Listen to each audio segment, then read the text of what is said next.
Hello and welcome to the Everything Delivery podcast. This episode is Digital Pulse for the week ending the 20th of October. So Digital Pulse is our not fortnightly newscast where we highlight some of the interesting things that have been happening in the tech sector over the last few weeks or months, as the case may be. You can find all of the previous episodes at everything.delivery/Digital Pulse.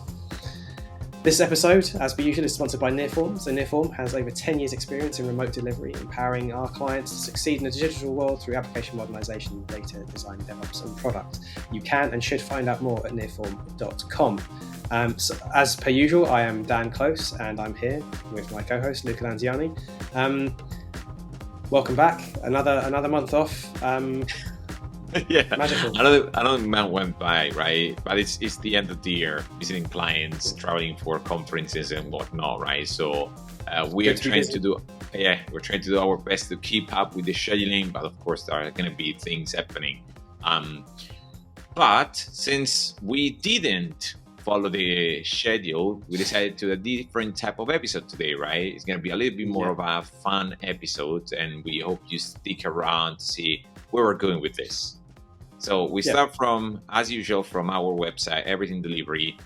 This is in general a podcast where we talk about anything and everything that focuses around delivering value to clients while maintaining a healthy and happy organization. So we tend to see everything with the business lens on, right? In this case, still we talk about technology.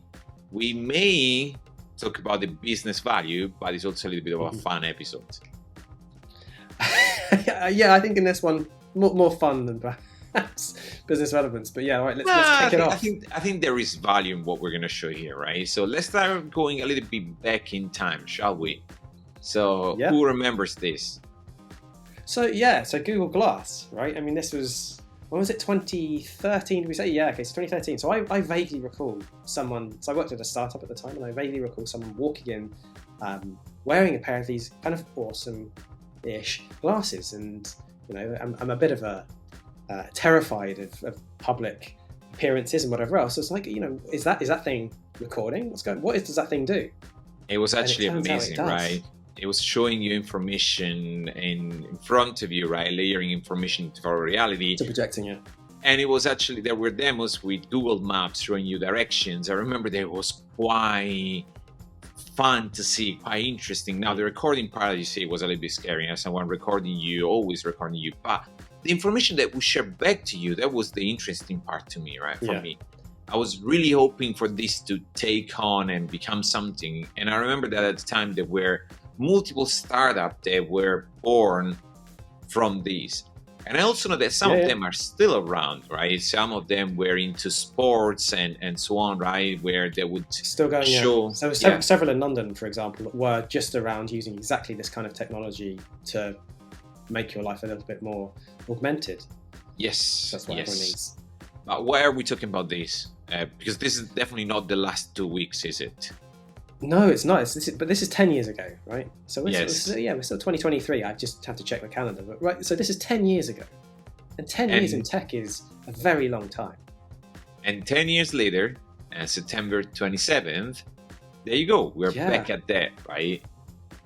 Back where we first began, right? So this is now branding though, right? So this is carrying the wonderful Ray-Bans brand with it, and this is a combination with what was Facebook, now Meta, in much the same kind of vein as Google's Glass idea. So this is, you have your very much kind of trendier looking, I think they're based on the Wayfarer design, right? Which is this classic Ray-Ban design, and I'm going to say immensely cheap, only because for what's in these glasses, it does seem like it's fairly cheap.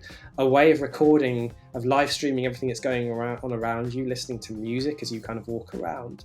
It was that thing that the Glass experience was kind of, at least in part, supposed to address 10 years ago. And I vaguely recall back in the day, people saying, well, it's going to land soon, it's going to be real soon. And it never did. And as you say, 10 years later, we have landed. Am I wrong, or this is lacking the part that we were talking about where it's going to stream information to you? It's going to show information to you. This is actually just recording what's happening out there. So the scary thing is there without the useful part that we were discussing. Exactly, right? That's all of that. You can still listen to your music, right? Yes, of course, right. There is all of the stuff that used to make me paranoid still does make me paranoid, right? I mean, there's actually tin foil on the inside of my hat. Right, this is the scary stuff. It's here, it's real. It's got the kind of people that you'd rather weren't involved in the scary, creepy stuff involved, as well as Ray-Ban. Yeah, you know the people that are going around with a camera in their hands. They're streamers, they're YouTubers, and they are streaming things on YouTube live with their phone or their cameras. Now they can do it with their glasses, hands-free live streaming, because of course you want people to. So now they can open their windows in your house to try and come in, as opposed to just fumbling with your front door, as I believe the current craze is around here, right? So okay, this is scary, right? This is interesting. Well, it's scary. It's interesting. We will see what's going to happen, right? There's no opt out, right? So if I, I'm not on Facebook or whatever it's called these days. That's not my jam, and I don't want to be, and I don't want my kids to be recorded by people, and I don't want their photos uploaded to the internet. I want this, I want my privacy. Thank you very much. And this is not that. This is the dystopia that I don't want to be in. This is the kind of 1984. Everyone's watching you, seeing what you can see. But I think you're about to make it worse, right? I saw your person, right? So I was actually make me thinking cry. What you were saying is okay. If you feel like that about the glasses, what about the pendant? So you've got your glasses on, so you can see everything that's going on, and you record it, and you can rebroadcast it. What if you forget what somebody said? Like, how long is that retention?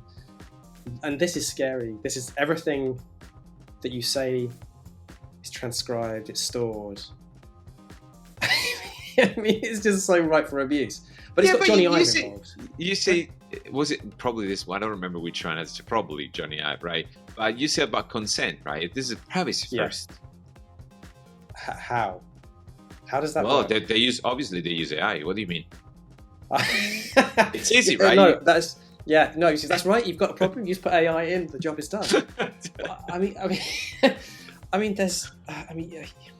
how does it work, right? Because if you're recording something, it makes no sense to record one side of the conversation, right? I mean, so if we were recording this and it was only your part and my part, it wouldn't make sense. I mean, not that it's a claim that it makes sense now anyway, but like, how does that really work? Like, what's the consent there? Does it come with? I mean, there's a problem called the cocktail party problem, where you try and isolate different bits of video audio. So does it only record in a kind of a proximity to the wearer? Like, what's the range? Like, how much can you pick up? I didn't read too much through it, but no. I mean, it's interesting because they say offer feature for you to ensure no one is recorded without their consent. So I would be curious to know what those features are, right? How do you, as you say, right, the proximity problem and differentiate between voices, and then what happens when you walk into if someone is louder than you or whatever, right? But it's like the Hey Siri thing, right? You go, Hey Siri, play, and my phone's going to do something. She's going to play something. Do you walk into a room and say, "Hey, pendants, don't record," and then now it just won't record all of them, though, right? So yeah, all of these go. Okay, we're definitely recording that person. We'll just screen that voice out, and that will be gone. And it's amazing how they present this as make work and life more enjoyable, because you do need a pendant to make it more enjoyable. No, I definitely do. If I'm spending time with my kids, I want to make sure that those conversations are recorded. Relax, knowing that you will never lose anything important. I'm okay to lose something. I'm totally fine with it. Relax. Why not live in the moment? I mean, it's bizarre. This is a bit of a tangent. I was watching something. It was some sort of event, and I want to attribute this to David Beckham for no good reason. But it was a picture of a bunch of people at a sports event, and there was a celebrity in the middle. And I think it was Beckham. All of the people around this particular celebrity weren't focusing on the event. They were focusing on their phones, recording the event. Exactly. What do you mean? And I'm not sure what you mean. And there was that one person, our theoretical David Beckham, who was actually sat in the moment watching the event. It's like, be more that. Live that moment, experience that moment, because you. Can you repeat that, because I missed the moment? Can you repeat that? I need to. Now, you see, if you had a pendulum, you could just go back and read the transcript. Well, listen. I'm going to give you something better, right? Because with these, I'm going to only have your voice, but we can do better than the voice, can't we? Can we? We can with the AI pin, right? Yep. And of course, right, so we tell say, me more about the AI let's pin. take a different picture, and obviously the picture. Yeah, the of wrong course it picture. reset because. Yeah. Yes. Where is the pin? The AI Oh, knows. come on. Now you've got no. It's There you go. There you go. Okay, so this is what we wanted to show you, right? So why use a pendant when you can use? Can you stop Pin. switching? Can you use a pin? See all the looks. This is. There you go. So the pin is way better because now you don't only have a recording of the audio, but also the video. And if I'm not mistaken, this thing can actually project something on your hand to have a monitor or So something like that, right? You do that, and I can, it'll project it so you can read it down, so you get next screen at the same time. So now But you it's can private, do that right? too. But maybe this gets us back to the directions as you're walking around. You just turn left to the next one. But also, as you see, right, no one has to pick up their phone and record anymore at the events. They are recording by default, right? Oh. So maybe that's why this makes your life better, is because you can actually, you can think that you're recording all of this stuff. You're not focused on the recording because it's all magically happening for you. So you can actually go back to living in the moment. And apparently, you don't need a team to do this.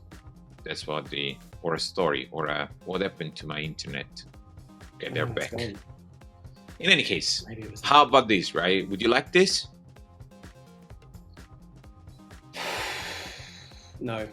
And then no single point of failure, so you have to buy these independent. So that's $2,000 plus the glasses. Do I need the glasses as well? Yeah, you do need the glasses because I want the music, right? So okay, yes, so that's what, £2,200 or whatever. I mean, this does not float my boat, right? I just, it doesn't. And moreover, I don't want to be around this stuff. But everyone I know will go full bore into this, right? They're still all on Facebook. They're still all using WhatsApp. They're still all, get on Signal, people, get on Signal. So I was speaking to a friend of mine the other day, and he was telling me that when Facebook was Facebook and his kids were young, he actually took picture and posted the picture of his kids on Facebook. But now the kids are older, right? And the kids asked him to remove their pictures from Facebook. They don't want their pictures to be there. Now imagine this. Imagine having these and have this thing constantly uploading your video on the cloud, right? Not just your video, because it's not you. You're not recording yourself with that thing. It's everyone else. It's everyone else, everyone but you, right? Everyone else but you. But you stitch all of this information back together, right? And that's all of this infrastructure is there. The scale and competence that Facebook are, or Meta, whatever they are these days, they can stitch this all back together, and it's back to the whole advertising thing. Yeah, at the point I would trust the government to do that. I would trust the government better.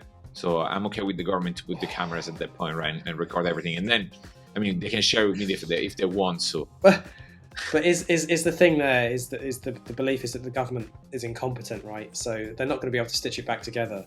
Or at least that's maybe that's my opinion of the British government. We cannot trust the government to be competent enough to record everything that we do. That's what we're saying. So we're safe, right? We're not 1984 yet because our own governments are incompetent. Whereas, the Meta government. I don't know what's the Neil Stephenson book that touches on this kind of stuff. Oh gosh, it skips my mind. It'll come back in it at some point. Not the Cryptonomicon. It's about the metaverse. Anyway. You want to go into metaverse? I'm okay with that. I'll get there, and I'll get there in a second. But I wouldn't need to go straight to metaverse. Sod it. It's just like they have the capabilities to stitch this data back together. They have the capability to use it, to exploit it, to generate revenue, which ultimately all of this stuff is going to be about. It's not about our own welfare, well-being, mental health, or whatever. It's not about convenience. It's about exploiting that information to make money in some way, shape, or form. That's my miserable message for the day. We say that this episode was going to be fun. I don't see the fun part. Yes, no, this is what everyone says. I bring the but it's, the things that we share don't sound fun to me. So maybe stick around because the fun part is about to come. The next thing is, you mentioned metaverse, right? Do you remember I mentioned metaverse? Meta. Yeah. Again, I'm a Luddite. So I saw bits of this, and I saw parts of the demo, and I saw the kind of derision. And And to be fair, I mean, I don't want to look like this in any reality. I want to look better in whatever fake reality I'm in. So, I mean, tell me a bit about this, because I completely missed it. So, a year ago, close to a year ago, right? A year, some months ago, Meta, the new company, was investing, or Mark Zuckerberg was investing tons of money on this idea of the metaverse, right? And the metaverse was supposed to be this amazing future where it was another world where everything was possible, because obviously is metaverse is not a real, is a digitalized world where you can do tons of stuff. And to be honest, there were ads even on the national TV in Italy, or radio, I think it was in the radio, explaining the advantage of these. And you can buy into the vision, you can buy into the idea that teachers could show dinosaurs to your kids, right, in the metaverse, and explain with augmented reality, or and explain what a dinosaur sees, show the different dinosaurs. In theory, the idea is that you can even touch them with gloves, right, and perceive those things as real. You can go back in time and show ancient Greek and show all the monuments of the time, right, and so on. But then Mark Zuckerberg did a demo, and this was the demo. It's a completely fine to deliver on any kind of any people of were like, what? I mean, Second Life, was it called Second Life, the video game? Oh god, yeah, Second Life. Yeah, no, I tried that. And that was the graphic. I think it was better than this. That's what people were saying, right? And so it's they were like, pretty much on par. Yes, you were investing a lot of money. You're doing a lot of noise about the metaverse, and this is what you have for real, or at least that's what they were saying, right? So I think Mark Zuckerberg didn't like it, and it was like, I'm gonna show you what I can do, right? And again, this year, this is what the evolution of that. So this is the Lex Friedman interview that he did with Zuckerberg in real. When was it? 2 weeks ago. 2 weeks ago was published. Now I don't know. Really? I don't remember.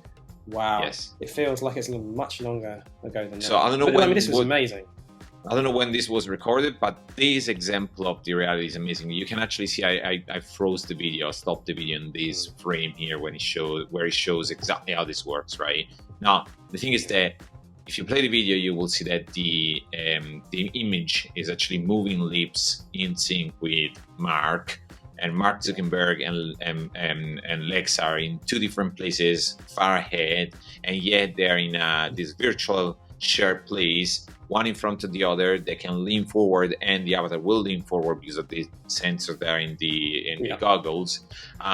So it's an interesting evolution of what we saw before. These things makes a lot more sense, although it's not transparent, meaning that you have to go through the scanning process. Lex Friedman had to travel to the Meta office, get scanned, and even do different expressions. So the avatar will be able to mimic different expression of his face. And if you think about this is very similar to what Apple has shown with their goggles. The difference is that they were doing the scan with their iPhones. So the iPhones has this sensor, the depth sensor, and so they would do the scan with the iPhone and then do the same thing. You'd figure though that over time, the same infrastructure would exist for any phone, and Facebook would just start leveraging that, right? And this starts to be interesting, right? Because now I don't know who's going to use this, to be honest, right? It's still a little bit of a toy from my perspective, right? I don't see me using this every day to talk to you. I don't need to see you in 3D. I'm okay on video. If I have to see you in 3D, we can actually meet in person, right? And share a beer, maybe. Yeah, this is true. So, but yeah, but a virtual beer with no hangover. I can see how the evolution is getting there, right? So it's stunning by comparison to what we saw previously, right? And this is an example, right? Now there is a different approach that is the approach that Google is taking. And this is this Google or is this Microsoft? This is Google. This is Google. Right? Wow. So what is this? We can share the video with you. All these links are going to be in the show notes, by the way. You better watch the videos because our description doesn't make them justice. But This is an array of cameras, right, on both sides, and a special screen, because also the screen is special, and it's going to track your face and create a parallax effect and allow you to see those objects in 3D. So you will actually be able to move your head and see around the person, and even the object that is handling to you, it looks like it's getting out of the screen. This picture doesn't help. I can try to play the video a little bit. I mean, have you seen the film Ring? There you go. You can almost see it here, right? Yes. But I guess we're seeking to the point where you see Marcus's face drop when they do a demonstration of passing the apple through the TV. Yes. And look for someone who sees so much technology, to see his face just kind of react. Look at the shadow, right? The shadow casting on the back and so on, right? It's amazing how, and this is how that looks, right? It gives you an example of the heat map or the array of cameras that detect the depth, right? So with the depth, they can play different things. It's again, Marquez describes there and tells you that it doesn't make it justice, right? Recording it is not the same as sitting in there. It's not the same, yeah. Now, this is actually probably I would use to take meetings instead. I was about to say, can you imagine doing analytics work with this? I mean, probably not your bag, right? But I can. That would be amazing to have a bit more pop to my boring graphs. Everyone likes to call them boring. But I mean, it just... Yeah, I can see the use here. It's something you could have in your house for that kind of fun stuff. And then I think also for videos like this, it makes them that bit more kind of interesting. Yeah, you're meeting a person. It's going to sound more... It's going to look more personal, right? Look, yeah. I've don't have to wear goggles. That's it. I just done a presentation that I've done a week ago in person with a different team, right? Same exact presentation. The interaction was completely different. Doing it in person, we had way more interactions.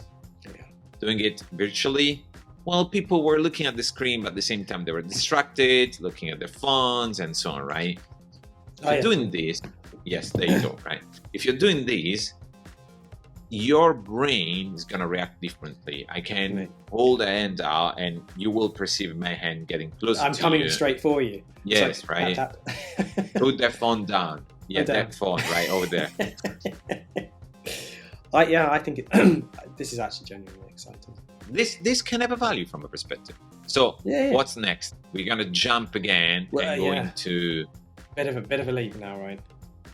AI overlords. And we're not the only one jumping, right?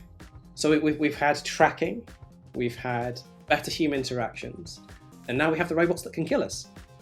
Yes. Is that what we're going with? Kill us? No, they're just throwing things around. They're just throwing tools at you. Tools at you, right?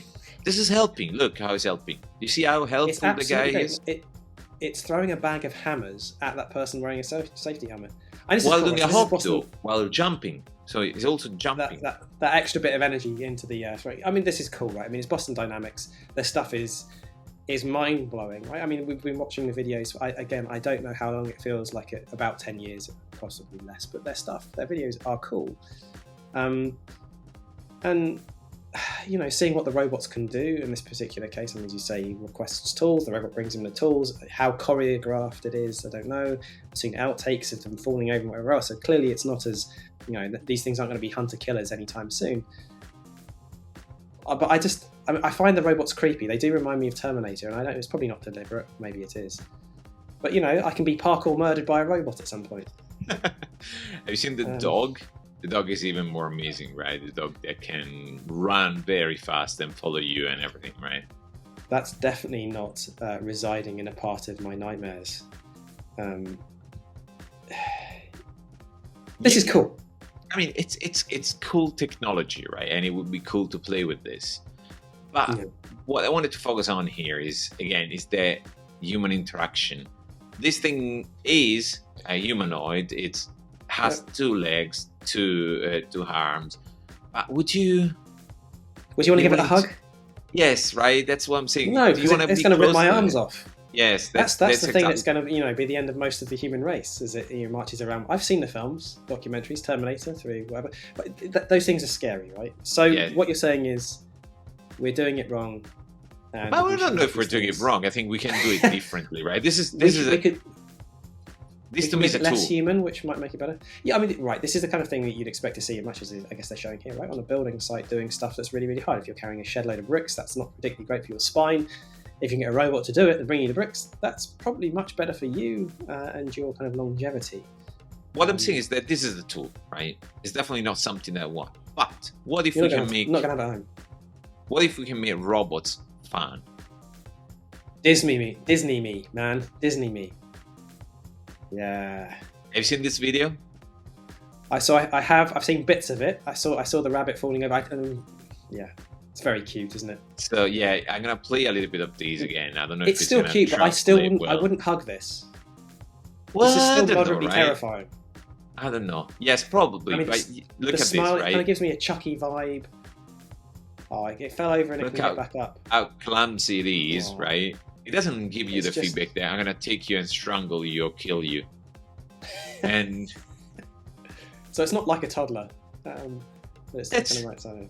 Fine. it's interesting. It's But- a little bit more playful. And all this presentation is actually around this, right? It's around creating a robot that would connect with you, right? That would create that Has some humanity connection. in it, in a way. Yeah. So much so that you see how it's trying to balance, and you can actually, I mean, more or less correlate with him and say, hey, yeah, I understand that you're going to be unbalanced there. You want to expect that from a robot, right? You would expect the robot to be pretty steady. Just perfectly. Yeah. Yeah. It's got no kind of like human attributes. But this is both good and bad, right? Because at least with the robot, you know it's a robot. Whereas this starts to stray into the some of the more recent horror films around robots pretending being human and murdering things. I don't know why I'm obsessed with the robots murdering things thing, but I mean you watch that video because the moment the guy did that, right? everyone All went, the audience was like, oh, and then you see that we fell for it, right? and I'm just thinking, its arms are out, it could strangle you at any point. Yeah, if you want, you can actually use these servo motors to. I mean, this is cool. But when was this? Right, this is South by Oh, Southwest. this was 6 months ago. 6 months ago. Right. And Time now flies today backwards. they are out with a new model of this. Have you seen this? Now you see, this is where they're totally getting it right for me, because I'm a Star Wars nerd. I mean, this is clearly. I'm very tempted to jump into the whole. The actors and writers are on strike, right? Because they're terrified about being replaced by deepfakes. Maybe they have other worries, because if I can watch something that has a bunch of these little cutesy robots in it, I'm totally watching that. Isn't this Wall-E? Wall-E? I guess What was it's a bit Wall-E-ish, but it's also like some of the droids in Star Wars. Yeah, that's fair. so, That's fair. One of the more recent games, Fallen Order and whatever it else is, but they Look have at the one that guy. was very, very similar to this. So isn't it cute? It's not human. Doesn't look terrifying. It doesn't have arms, which means it's less likely to be able to murder me. I mean, it just Have looks you seen cute. how it was tiptoeing in there when he got dragged? Look. See? So Just shuffle fun. it. Like, It's got this kind of like part dog style, part toddler style. It has exactly the same attributes as the previous bot, right? But that lack of human shape, I don't know. I find it slightly less disturbing. But there was a toy that was kind of like this back in the late 80s, early 90s. You've seen that it has a light, right, on the head. Now imagining a laser there instead of the. Well, yeah. Well, there go my legs. Yeah, that's. I don't know. This doesn't creep me out. Maybe it should. Maybe I'm totally wrong. Well, it depends what's going to happen, right? It's not up to us, to be honest, Dan. It's up to our kids. Well, this is true. I don't trust those two. How about your two? Not trustworthy, mine. Will they be creeped out of these, or will they love these and have one of these in their houses when they grow up? I mean, they would love something like that right now. I think, you know, there's that whole we want a dog, don't want a dog, but you know, you can have a robot that requires, you know, it can go charge itself and is cute and, you know, It's not gonna poop is less around. likely to bite you. Doesn't, yeah, the whole pooping thing goes away. The lack of food, I just have to pay for the electricity to charge it, which is, you know, unaffordable if you're in the UK.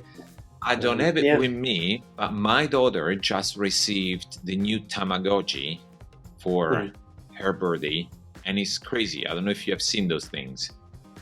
I vaguely recall them from school. The new Tamagotchi has it's not a screen, but there's a bunch of LEDs that actually vibrates, and with the persistence of our eyes, is going to project an image in your eyes. So it's going to change the color of the LEDs while they move like this, and it's going to create different images. And you can actually pet this vibrating thing, because you can touch it and it's going to be like, yes, I understand you're touching me. So the pet is going to be like, and react to the, probably we can show that. It's not going to show on camera because obviously the camera refresh rate is going to ruin the pet. But it's mind-boggling.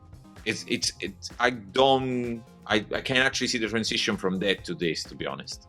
And the thing can represent different animals, and then you can pet, and you can shake the thing and make the animal jump or go to bed when you move it around. Yeah, that's nuts, man. But okay, so this actually, to tie back to the previous comment about the book that I couldn't remember, so I can't remember it again. So there are two actually. So the first is Snow Crash, which is the one about the augmented reality, kind of a bit like Ready Player One. But what you've just said about the kind of the learning, the interacting. So again, Neil Stevenson. So he's the book called The Diamond Age, The Young Lady's Primal, which I referenced in the previous episode, based on Saul Kahn's Kahn Migo thing. But if you can combine that kind of learning experience plus these kind of cutesy, friendly bots, you've got something that's really like a really genuinely engaging experience for young kids, and maybe the thing that I should used to be more joyful today than terrified is that, you know, this could be that thing that revolutionizes education in some way, shape or form, perhaps. I can definitely see that. So let's close maybe with that Tamagotchi thing that I show you. I just can find Italian links, and maybe you can find the English one. So this is the thing. What? So it's crazy. So as I say, those are a series of LEDs that moves up and down. They are connected to a shaking thing, right? That projects animals like this, and you can move the whole thing up and down and make it jump. So again, now we close this episode with a possible present that you can buy your kids, if you have any. Well, or Christmas is coming up. Yes, or needs. Or just yourself. Or just yourself if you like a Tamagotchi. Yeah, totally. Why not? Cool. I think we close it here for this time around. Yeah, it's finished. Yeah, next time we'll be back with something a bit more mature, less jokey, and with business value. 100% business value, I promise. Oh, this has business value. I'm pretty sure that they sold tons of those. Does it have AI? The next one will have. The next one, yeah, nice. All right, cool. So let's wrap it up there. You can find us in the normal places on YouTube /Everything Delivery. We have our website, we've already mentioned, Everything Delivery. And you can find us as well on social media, such as the platform currently known as X, formerly known as Twitter, LinkedIn, and various other places. You can find the podcast on Spotify and on Apple Music. And with that, we'll hopefully see you next time. Just one more thing before going. We're setting up a newsletter. So yes. We're going to announce that. Yes, we're not going to announce that. And most of those episodes with the show notes are going to be in the newsletter. Okay. And with this, sounds banging. Thank you, everyone. Bye. We'll see you next time. Bye-bye. Take care.